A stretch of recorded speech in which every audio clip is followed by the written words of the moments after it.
जिंदगी में कभी ऐसा नहीं हो सकता कि प्रॉब्लम्स नहीं आए। लाइफ कभी ऐसी हो ही नहीं सकती, है ना। कई बार हम कहते हैं कि सर मेरे सामने तो हालात बहुत खराब है, मेरी तो आर्थिक स्थिति खराब है, मतलब हम रोना बहुत जल्दी रोते हैं।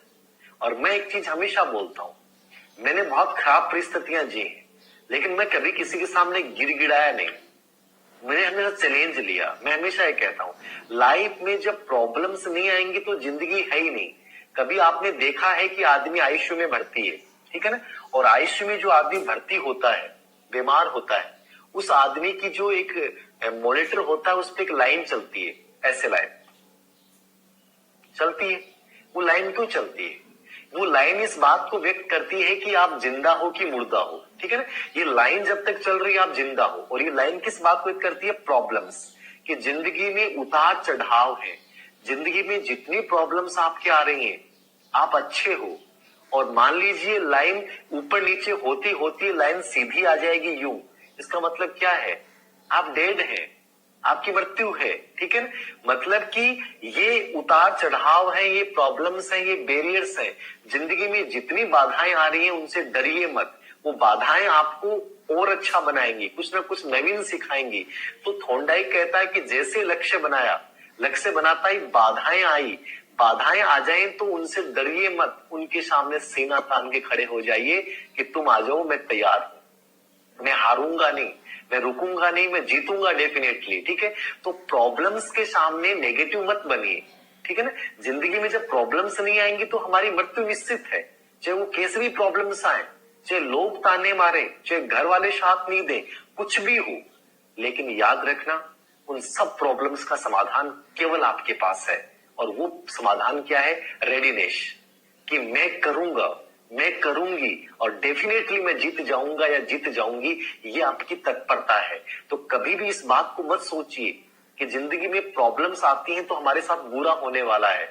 जितनी प्रॉब्लम्स आएंगी जिंदगी में आप उतना ही बड़ा करोगे।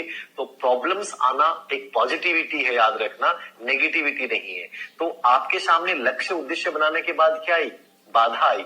बाधा के बाद आपने क्या किया? आप तत्पर हो गए कि मुझे सामना करना है और मैं जीत जाऊंगा, मुझे सामना करना है, मैं जीत जाऊंगा, याद रखना, ठीक है। अब बाधा और तत्परता के बाद में क्या आएगा? अधिगम स्थिति। अधिगम स्थिति, अधिगम स्थिति क्या है? Learning situation. अधिगम स्थिति को अपन क्या बोलेंगे? अधिगम स्थिति लर्निंग सिचुएशन। क्या होता है लर्निंग सिचुएशन? नीड उत्पन्न हुई, एम बनाया, ऑब्जेक्टिव बनाया, बैरियर्स आए, दूर करने के लिए रेडीनेस हुई, तत्पर हुए। तत्परता के बाद अधिगम स्थिति। अधिगम स्थिति का मतलब वातावरण, इन्वायरमेंट, ठीक है ना। ये परिस्थितियां, आप जिस रूम में बैठ के पढ़ रहे हैं वो भी आपको प्रभावित करेगा, जिस क्लास में बैठ के पढ़ रहे हैं वो भी आपको प्रभावित करेगा, ठीक है ना।